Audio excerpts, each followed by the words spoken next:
Hey everyone, welcome back to my channel. If you are new here, my name is Alicia, and in this video, this is day 3. And I am Aria. And this is Aria, and today is day 3 of making my witch's props for a trunk or treat that did not happen tonight. So, it was windy and raining and nasty, and they canceled it, unfortunately. But I'm still going through with it.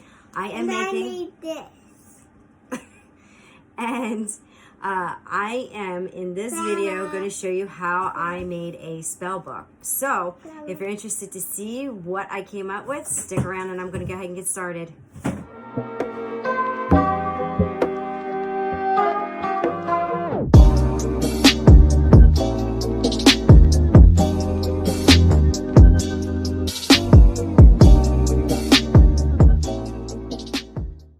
Alright guys, so this video wound up being pretty long, so I'm gonna try, I tried to shorten it down and speed it up as much as I can, but there's a lot of moving parts in making this. So the first thing I am going to do is, because I want a snake on my book, and I want it to go a particular way on the book, so I'm actually hand making my own snake instead of using a fake one. And so I'm using polymer clay, and I purchased that at Michael's, and I also purchased some of these like clay sculpting tools from there as well. So I take the clay and I roll it out into a skinny strip, and I take another little piece and I roll it into a ball and then kind of shape it into like a teardrop. So we want, the head of a snake. So I do play around with this a little while, trying to get the shape of the head. So I'm going to just kind of cut out the rest of this, because you get the idea. You're just going to shape it. And then I'm going to get to the part where I use a dotting tool to give this snake some texture. Alright, I got this all shaped out, and so I'm going to use this dotting tool, and I'm just going to dot the top of the entire snake. And then I'm going to also use it to just make deeper indents for the eyes. And I purchased the dotting tool from the Dollar Tree, and I've had this one for a while, and I know that they're still available because I've seen them. Alright, and again, guys, this process takes a little bit of time. It's a lot of little dots, and the snake's a little bit long, so, just be patient and just keep getting it to the point of where you like the texture. So now I'm going to take my book, and I am going to apply my decal on here. I'm going to measure it out. So the book, I think, was 9.5 by 6.25 or something like that. So I find the center point, and then I'm going to put spells and hexes on it, and then that hexagram in the middle. So I dotted out where the middle is. I'm going to apply this decal. And so I printed this out on just regular 651 permanent vinyl. It doesn't matter what vinyl you use. So, in retrospect, I probably should have used my cheapy stuff. I buy the Duct brand from Walmart. It comes in like this huge, long roll or whatever. I wasn't even thinking. So I just cut it out on this. And I'm going to apply this to the book. And that's going to go in the center, and then the spells and hexes, even though I printed it out like straight, I'm actually going to put them on so that they're like going like up and down and kind of crooked a little bit. So I don't want it to be perfect. I do want the letters to kind of be off and like staggered. So you'll see that I'm doing that, and I'm getting them down, and then I just move this P over a little bit and get the L. Excuse me, my voice is still going out. This has been going on for weeks. It's driving me insane. And then I get that spells on, and then I've got my hexes, and I'm going to do the exact same thing. I'm going to line that up down at the bottom and then just put the letters on randomly. And I apologize because I sometimes get out of frame, and I'm still working on filming this way. Normally it's not a problem, but because this book is long ways, I didn't realize that when I was filming that some of it was out. So I apologize, guys. I promise I'm going to work on getting better with this. All right, so now my spells and hexes are on there, and I'm going to take my snake and I'm going to just shape it on the book. And so I want that head to kind of go around and point like towards the spells and get it exactly the way I want it. And then here's the tricky part. So the tricky part is getting it off the book and onto the baking sheet and, in the same shape. And so it's a little difficult to do. I do have a, I'm measuring out the bats. So I'm putting the bats in the corner, and I want to make sure that the snake doesn't hit the bats.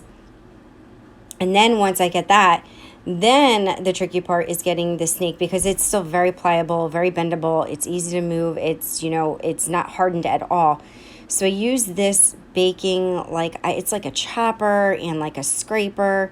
Like a lot of times I'll chop up onions and use this to scrape them up in one heap and put it into my pan.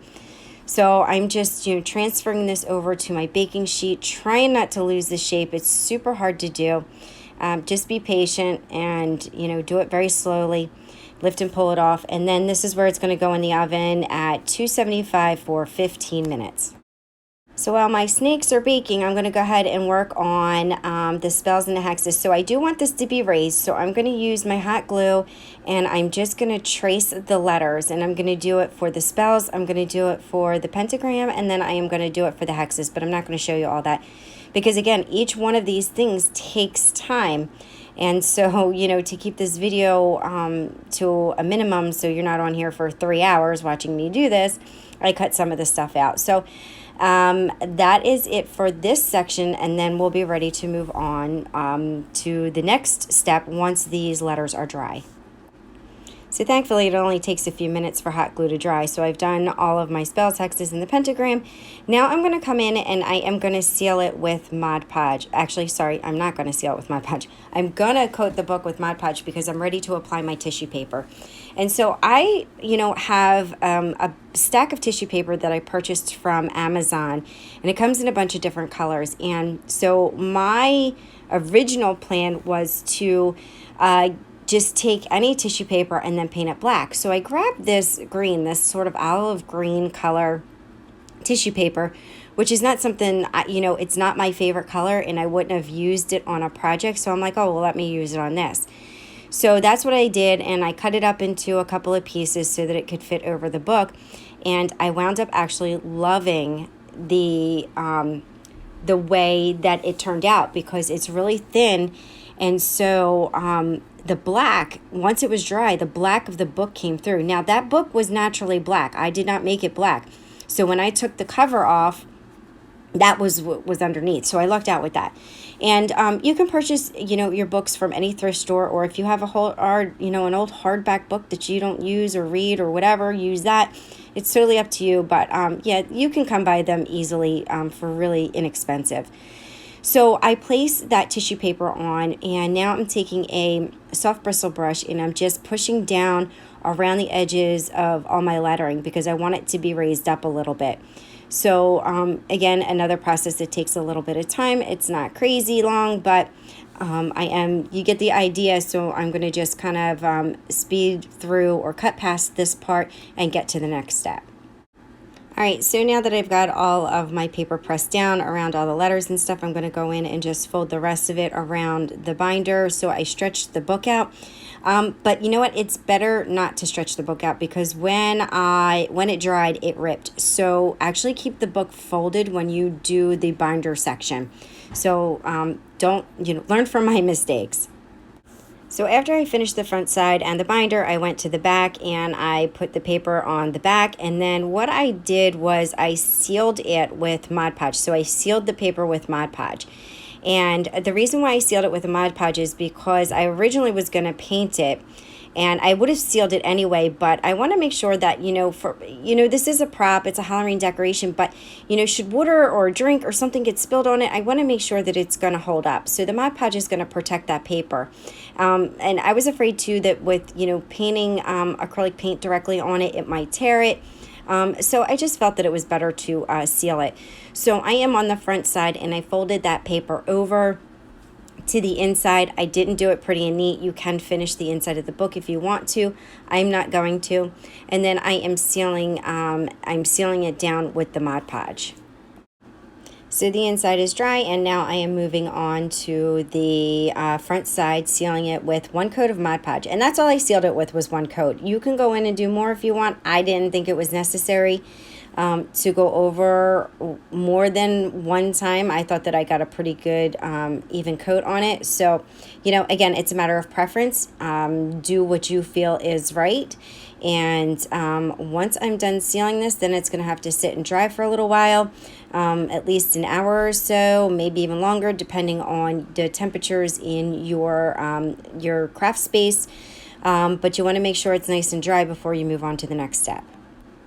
And don't forget to get the like binder section, so that little space up at the top and bottom of the book. And so you know, with tissue paper, it's nice to work with because it's so thin that you can kind of just, you know, wet it with the Mod Podge and just kind of squish it on there and, you know, rip off a little bit of the excess and you're really good to go. So that's what I did here. I just kind of ripped it and put the Mod Podge on and just kind of squished it in that space, and it worked out perfect. All right, guys, so my snakes are nice and baked and cooled down, and I'm going to paint them with just black acrylic paint. And so, you know, I originally, you know, the whole book was going to be black, like I said before, and what I was going to do was glue them on, and then I was just going to paint everything on. But because I'm leaving the book green now, I'm painting them off of the book. After I'm done painting them, I am going to spritz some water into that black paint because I want to like kind of black wash out that binder section. And the reason why I'm doing that and not leaving it green is because you can see the title of the book through it. So I just want to wash that black over it, have the green showing through.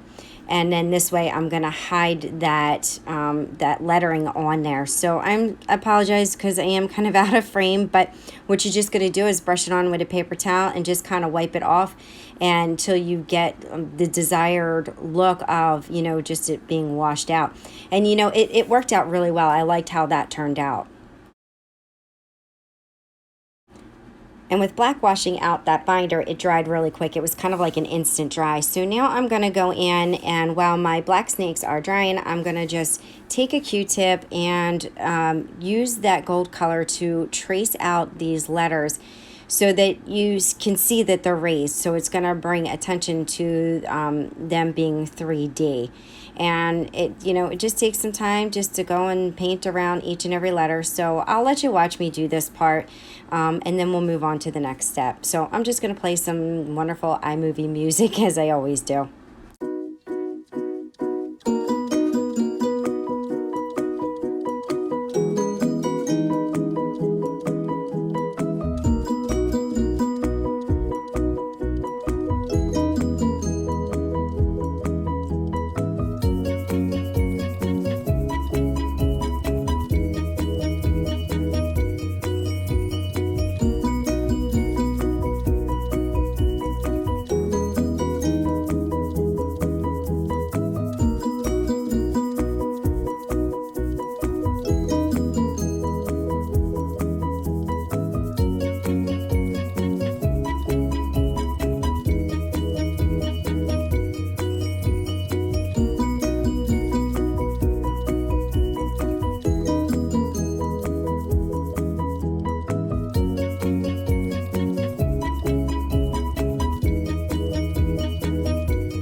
All right, so I cut out doing the hexes because it was out of frame. So now I am going to glue my snake on. So I am just going to use hot glue gun and glue it on the binder. And there's not much more to that. You can see a little bit of the hot glue underneath that snake. So I'm going to later come in with some black paint and just kind of touch that up so that you don't notice. But it just gives it more of a 3D of look. So I'm not unhappy with the glue being underneath.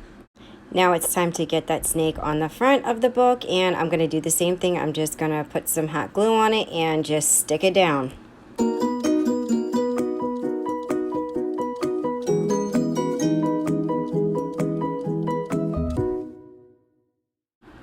Now it's time to glue these bats down. So these were bat rings, and I cut the backs off, but I couldn't get down, like I couldn't get them flush with the scissors, so I had to take a rotary tool and just like shave the rest of the ring off so that the bats were flat, because they weren't laying flat on the book, and that was a problem. I didn't want them to be raised up, and the wings were sticking out because these are kind of like a hard plastic. So, you know, you just try to like kind of curl them a little bit and then use a lot of glue to get them flattened down. But if you just try to cut them and glue them that way, they're going to be raised up. Now, I didn't want them raised up. If you want them raised up more, then, you know, you can do that. But I didn't want them raised up too much. I wanted them to be 3D, but I didn't want them sticking up past, sorry, not sticking up past, I didn't want the height to be higher than the spells and the hexes. Now that I got these all glued down, I am going to take my black acrylic paint, and I'm just going to put a coat of paint over them because they're shiny plastic. I don't know, it's something about the acrylic paint that just gives it a more realistic look instead of just being like a hard plastic. And then that's going to give it the base for when I'm going to mix up green and black because I want to try to make the same color as this tissue paper. So I'm going to mix green and black until I get the color as close to it as I can. And then I am going to paint over the bats with that color to blend it in with the books. After I'm done painting those bats, this is where I'm going to go in underneath the snakes, and I'm going to paint that glue, like the glue that's like super noticeable. And just, you know, touch up any spots on the snakes where I see white that I missed. While that black paint is drying, I'm going to go and I mixed up my green color, and now I'm just dabbing it on the bats and with a paintbrush, and I'm just blending it in with my finger. So I didn't put a glove on. I probably should have. I could put like one of those finger cuts on, but I was just moving through this trying to get it done. So you know, this paint is acrylic paint and it's easily washed off. So I'm really happy with the color, the way it is blending on. And so I'm not coating the entire bat. That's why I'm using my fingers. So I'm just kind of rubbing it in and blending so that it has that green on top, but like the black is showing through, just like the book. And I do the same thing with both snakes. So I just coat them with the green and rub it in and let the black show through. Alright, and while that black paint is drying, I am going to move in and I'm going to use Tim Holtz alcohol ink. The color is, I think it's caramel. And I am just going to put it on a sponge, and I'm going to just coat the edges of the book pages and make them darker and uneven, so, you know, it makes them look old. And this worked out really well, and I would definitely do this again. The only thing is it's kind of inconsistent. I think maybe a sponge brush, probably would have worked better than this, but I got it to work, and I'm happy with it. Alright guys, last step. So everything is dry. All my paints are dry, my alcohol inks, everything's dry. So now I am just going to coat the entire book with a coat of Mod Podge. I do want to seal in those letters, the paint on the letters, and I want to seal down and in around and kind of fill in some of the cracks, like for the bats. So make it a little bit more like part of the book rather than just like slapped on top. The same with the snakes. So that's it. You know, once I am done applying this Mod Podge and the book is dry, I will be back with my closing remarks.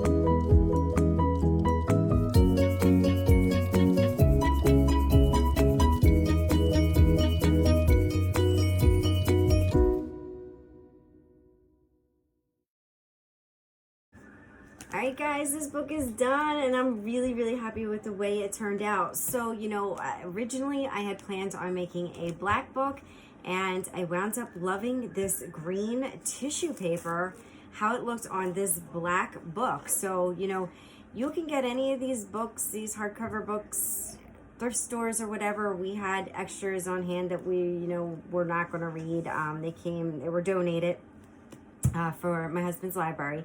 But anyway, so This was really, really fun to make. I'm so happy with, how the snakes came out using polymer clay. You know, I am definitely going to make more of these for next year and probably try different, I'll do a black one or a brown one or something.